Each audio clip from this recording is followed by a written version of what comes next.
Malam, berjumpa kembali bersama saya Wong Ganteng Sakdonya. Mohon untuk tidak menyebutkan nama dan identitas Anda karena percakapan ini saya naikkan dalam konten YouTube. Bagaimana, Mbak?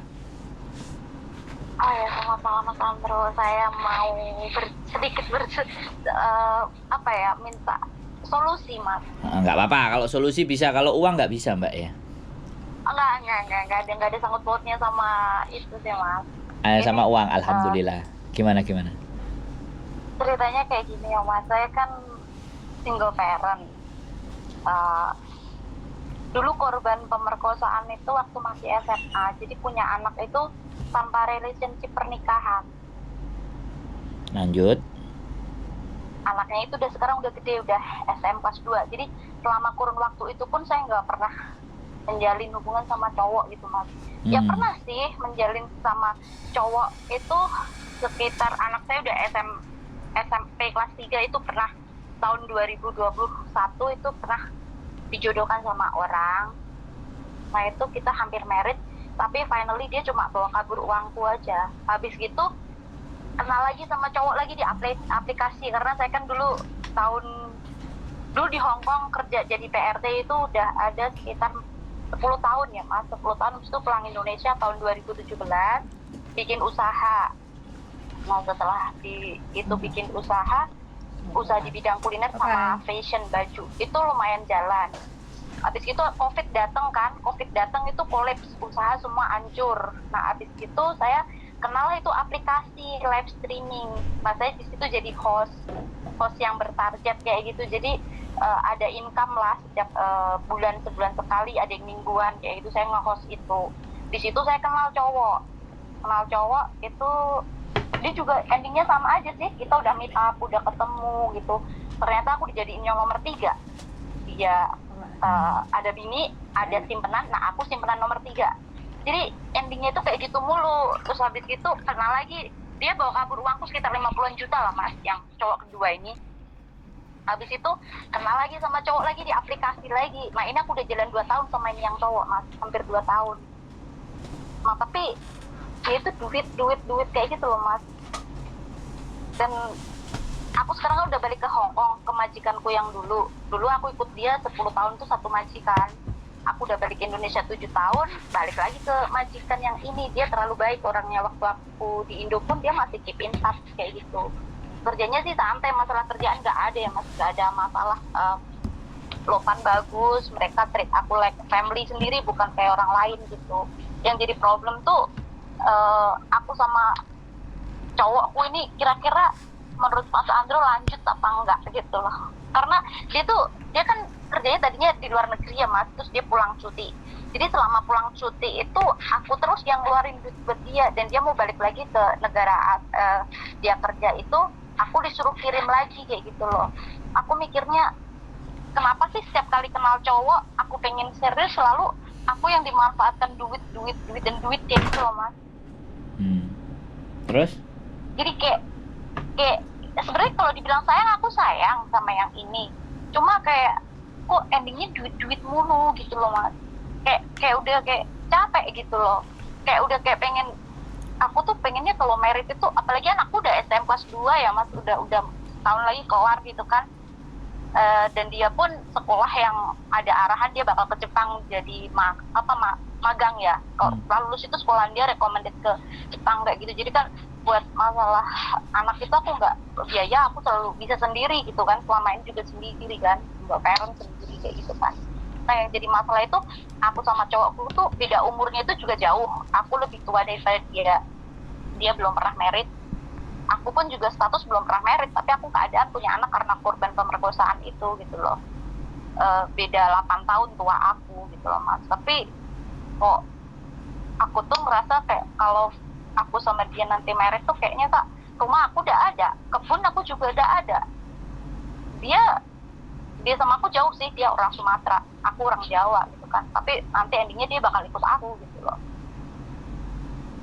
Kayak gimana ya, kadang tuh kayak ngerasa aku tuh butuh orang yang pengen aku cerita, tapi aku nggak tahu harus bercerita sama siapa gitu loh. Minta saran kan, kalau misal ngobrol sama cowok kan ngerti cowok itu kayak mana gitu kan, tapi kadang kalau kita bercerita sama orang yang udah kita kenal, itu kadang kan kalau cowok sama cewek berteman tuh kadang pasti feel gitu, nggak mungkin pure bener-bener teman gitu. Pasti dia ngasih sarannya itu nggak akan yang bener-bener pure murni kayak gitu. Tapi kalau aku bercerita sama kayak Mas Andro gini kan, Mas Andro kasih solusinya itu kayak bener-bener murni pengalaman atau apa gitu. Mas Andro dapat nggak yang aku maksud itu apa? Dapat semua. Malah sudah siap. Iya. Sudah siap mau ngomong nunggu sampean berhenti. Ya intinya seperti itu. Aku minta saran menurut Mas Andro, aku harus secara finansial, aku bukannya sombong ya, nggak kekurangan lah Mas. Aku di Indo udah punya rumah sendiri, anakku juga udah punya rumah sendiri. Aku juga ada kebun cengkeh, itu kurun 250 pohon lah aku tanam. Buat itu aku nggak bikin kekurangan gitu loh. Yang jadi masalah kan aku juga pengen kayak orang lain dong, punya family, kayak punya laki, apalagi usiaku udah hampir kepala 4 dan status aku masih single gitu loh. Kadang tuh pengen kayak orang-orang lain, kok muka aku juga nggak jelek-jelek amat, kok susah banget nih nyari orang yang mau serius sama aku kayak gitu loh Mas Anto. Dah. Terus saya kapan ngomongnya? Sampean sudah 6 menit ngomong. Udah, sekarang Mas Anto yang ngomong. Jadi gini ya Mbak, prinsipnya laki-laki di dunia ini semuanya itu brengsek. Makanya saya nggak suka sama laki-laki. Saya sukanya sama perempuan. Aduh, dunia hancur dong Mas kalau Mas suka laki-laki. Nah, makanya bener nggak saya ngomong. Kita harus relax dulu dong sebelum ngomong serius. Betul. Yang pertama itu satu. Terus yang kedua, di dalam diri sampean itu sebenarnya sangat terlihat bahwa sampean itu orang yang kepingin apa ya? Tolong dong kamu sayangi, kamu perhatiin gitu. Kamu udahlah, kamu dalam bahasanya ya, dari saya membaca bahasa sampean berbicara itu bisa dibaca sama orang laki-laki bahwa sampean itu gampang dan mudah sekali untuk dipermainkan. Jadi That's right. Jadi satu hal untuk sampean mau dapat yang benar, jual mahal. Jangan pernah berbicara tentang uang, harta, kekayaan. Apa yang sampean punya itu jangan pernah dibicarakan kepada laki-laki. Justru sampean membicarakan sesuatu itu yang susah, yang sumpek, yang masa lalu gitu. Kamu bisa terima aku nggak? Aku lo kayak gini. Lu bisa terima gue nggak? Nah, ngomong bahasa kalau orang Jakarta kan kayak gitu. Kamu bisa nggak? Aku lo gini. Aku tuh kayak gitu. Aku nggak punya apa-apa. Aku kepingin kamu senengin. Bisa nggak kamu nyenengin aku? Nembaknya gitu. Nyenengin akunya kayak gimana? Ya bilang. Ya kamu laki-laki gimana sih caranya kamu bisa nyenengin perempuan? Nah, masa perempuan akan makan telepon aja? Hai sayang, selamat makan. Udah makan belum? Sehat nggak hari ini? Kalau udah ketemu WhatsApp atau chat yang seperti itu, buang laki-laki seperti itu. Tapi kalau laki-laki WhatsApp sama chat sampean 2 hari 3 hari nggak chat, sorry aku so sibuk banget ya, aku baru bisa ngabari kamu hari ini. Oke, nggak apa-apa, do it. Lakukan yang kamu suka. Kamu kerja kan, cari uang. Tidak ada laki-laki yang punya kerjaan terus chat ceweknya itu, hey sudah makan belum? Dan itu sehari bisa 5, 6, 7, 8 kali. Itu pasti nganggur, modus. Kalau laki-laki yang bener laki-laki, sehari udah, dia aku berangkat ya kerja, ntar pulangnya jam 6, ntar jam 7 aku telepon lagi. Nah, kalau sampean tanya laki-laki lo yang kayak gitu tuh, yang setidaknya sampean sudah kasih schedule, aku nanti longgar pegang telepon jam sekian. Udah, pagi dia nggak utak-atik, tahu-tahu malam dia WA. Udah selesai belum? Udah kelar belum? Udah waktu nggak mau ngobrol. Nah, laki-laki yang tipe kayak gitu yang sampean paling tidak, itu yang harus diberikan prioritas. Terus laki-laki itu memberi, bukan meminta. Kalau sudah dari awal banyak permintaan, buang ke laut, Mbak. Saya ngerti sampean ini orang sebenarnya dalemannya rapuh, tapi sampean pingin menunjukkan bahwa aku nggak serapuh yang kamu pikirkan, aku nggak selemah yang kamu lihat, aku kuat kok, aku strong gini-gini. Nggak, diakui saja. Terus pingin diakui, ya kan? Pingin terlihat. Nah itu kurangi hal-hal kayak gitu agar kita tidak terjerumus. Yang menjerumuskan kita itu sebenarnya bukan orang lain tapi diri kita sendiri. Jadi kayak gitu Mbak. Itu hal yang simpel ya aku ngomong sama sampean. Bisa nggak sampean merubah gaya dan cara berpikir, style. Yang kedua adalah lingkungan. Yang pasti ya, saya bisa akan pastikan orang-orang kayak sampean lingkungannya pasti hedonis. Hedonis itu yang seneng-seneng tok. Gak juga sih Mas, aku hidupnya sendiri loh Mas. Hah? Pisah. Aku hidup sendiri, pisah sama keluarga. Jadi keluarga aku. Terus sampean sendiri, nggak ada teman. Kalau jalan nggak ada. Jalan kalau libur kemana? Aku nggak pernah kemana-mana Mas. Aku di rumah aja karena alhamdulillah majikan aku tuh baik banget. Jadi aku di rumah udah kayak. Oh ya, oke, berarti. Aku nggak pernah kemana-mana. Oke. Dan sampean nggak punya teman. Nah di situ tingkat kesepiannya sampean. Oke, aku salah. Ya, aku salah menebak di temennya sampean hedon. Tapi menurut aku, kalau itu aku salah. Tapi yang lainnya kan nggak meleset amat kan. Ya, aku tuh nutup hati itu lama sekali Mas. Aku buka hati itu baru tahun 2000. Wah, anakku tuh udah SMP kelas 3 itu aku baru buka hati buat laki-laki. Tadi itu aku Loh iya. bener-bener nutup. Oke. Sebentar, gak usah sampean ulangi lagi ceritanya. Intinya begini loh, sampean cobalah bergaul, keluar dari lingkungan yang selama ini tidak membuat sampean jadi, misalnya ya kayak liburan terus sendiri. Nah itu kan lingkungan dimana yang sampean nggak bisa melihat sesuatu di dunia ini. Ada yang lebih baik, ada yang ada yang seru, ada yang kocak, ada yang apa. Jadi sampean melihat dunia itu hanya flat. Wong sampean juga nggak mau libur. Mas, dulu di sini 10 tahun aku udah melangkah anak, jadi udah kayak pasti aku cari di sini. Duh, sekarang aku ngomong usul A, sampean ngomong sudah, usul B sudah, usul C sudah. Nah, terus piye? Ketika sampean nggak mencoba keluar dari apa yang sampean pikirkan, maka ya buntu itu tetap akan ada. Yang dilihat ya itu aja, cowoknya aja, teleponnya juga sama dia, yang lain aku nggak ngerti apa telepon atau cerita atau apa. Bercoba bergaul, ya kan? Ada apa yang sesuatu yang sampean senengi, terus di sana ada apa ya? Oh di sana ada musik oye, oh di sana ada nari, oh di sana ada angklung, oh di sana ada karate do, di sana ada ini, di sana ada organisasi pergerakan. Nah dicoba. Walaupun sampean sudah menyoba itu semuanya, terus sampean sekarang nggak mau nyoba itu semuanya ibaratnya, dan sampean diem, tapi diem juga tetap hidup sampean begitu-begitu saja. Terus piye? Ya, emang kadang kayak sepi Mas, kayak mana ya, kayak nggak ada keluarga pun nyari paling cuma butuh duit. Nah, kayak mana ya, kayak nggak, emang bener yang dibilang Mas Andro. Jadi yang ada di mataku ya cuma cowok itu. Jadi kalau dia nggak hubung itu aku udah kayak kelingsatan, kayak orang mana sih dia kok nggak ada kabar. Kayak hidupku tuh cuma untuk dia, butuhku ya cuma dia, aku nggak mau yang lain, kayak gitu loh Mas. Oh ya sudah. Kayak, ya sudah, dan iya, sampean nggak mau keluar dari itu, sampean nggak mau keluar dari itu ya sudah, nikmati aja.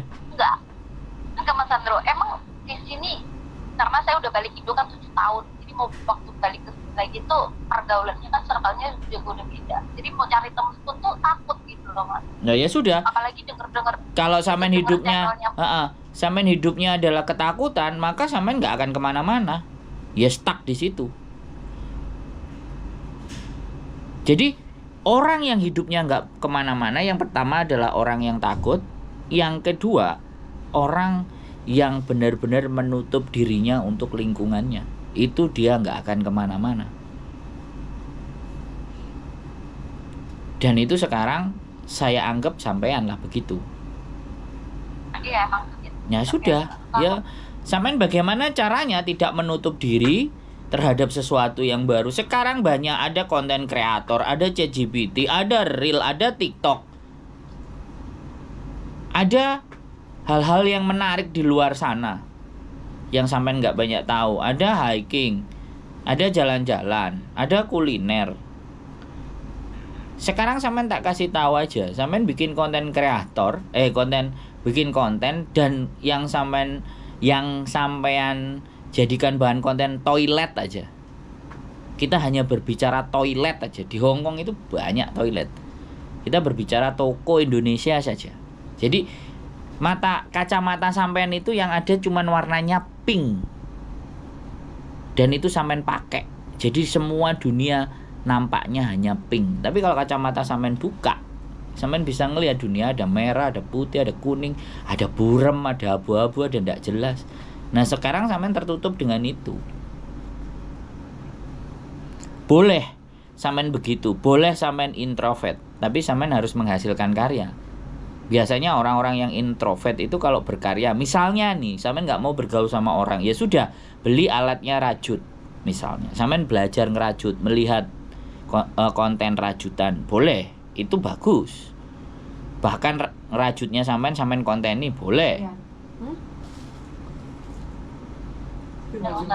Jadi harus ngisi kosonganku tuh dengan. Nah, kacamata sampean harus dilepas. Dan dunia itu bukan hanya sampean dan cowoknya sampean tok. Dunia itu terlalu banyak untuk kita bisa identifikasi. Dan kita harus menikmati itu. Ya kalau takut ya sudah.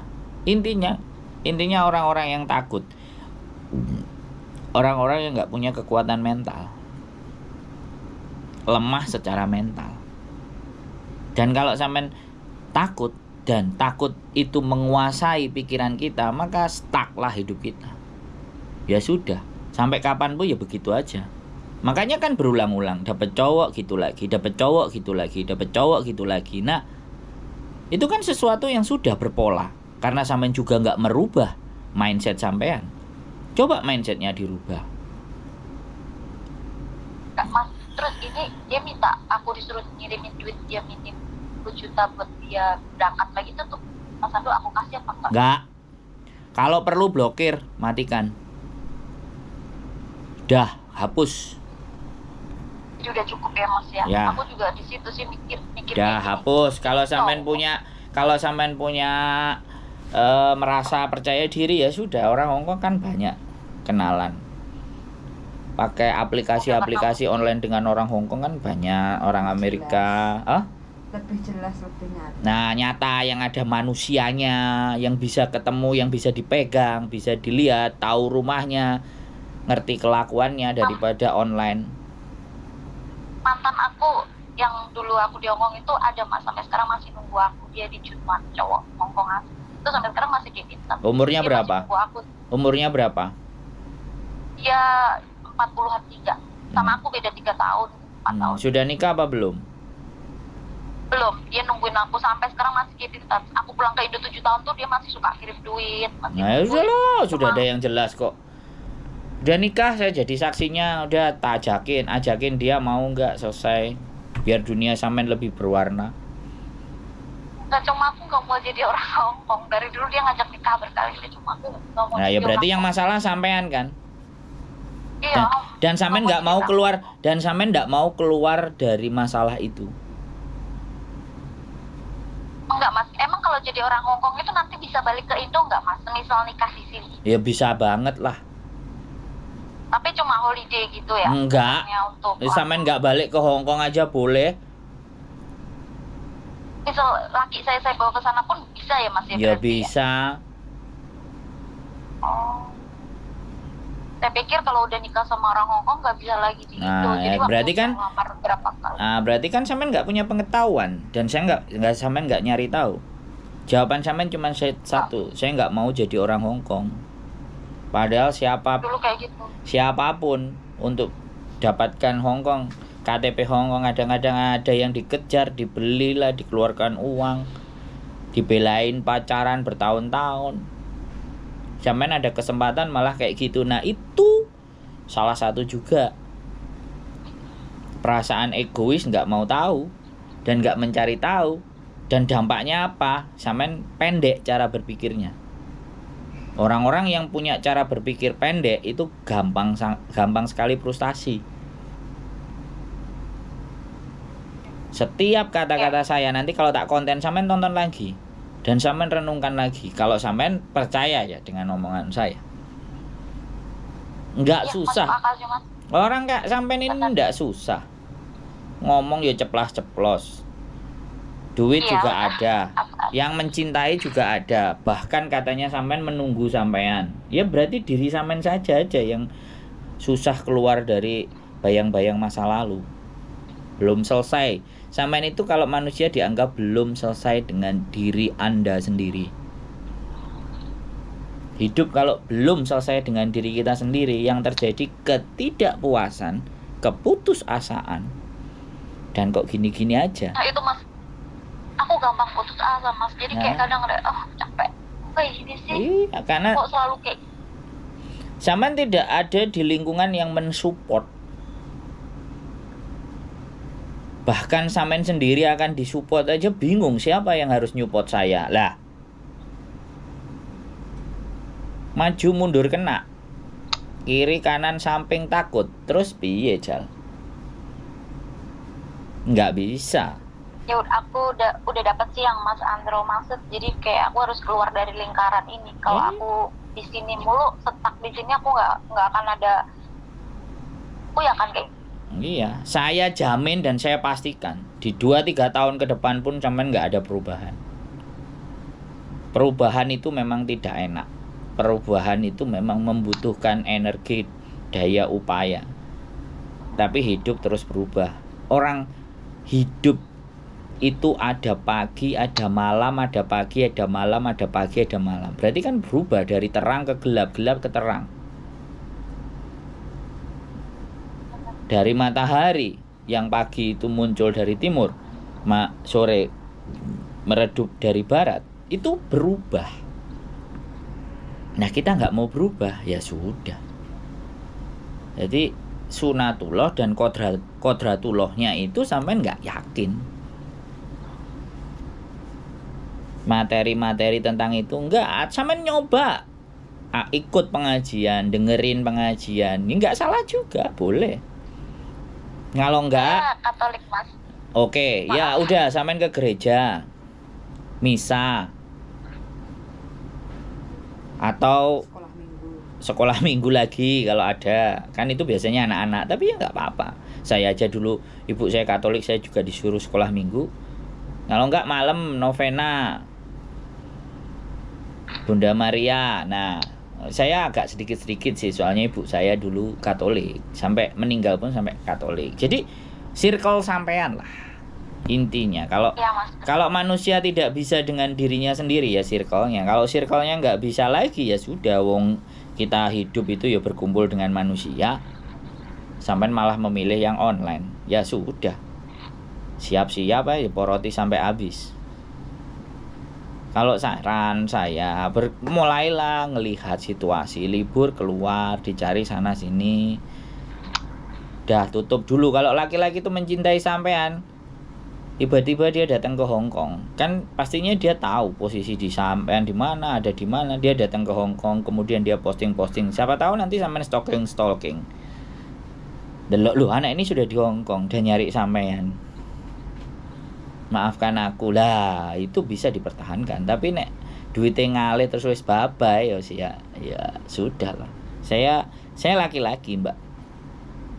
Laki-laki Dia itu brand. kayak gini, Mas. Setiap kali kita berantem tuh selalu ngomong, ya udah terserah, kamu mintanya apa, selalu kayak gitu. Kayak enggak. Ya sudah. Jadi aku Buang. Laki-laki seperti itu harus dibuang.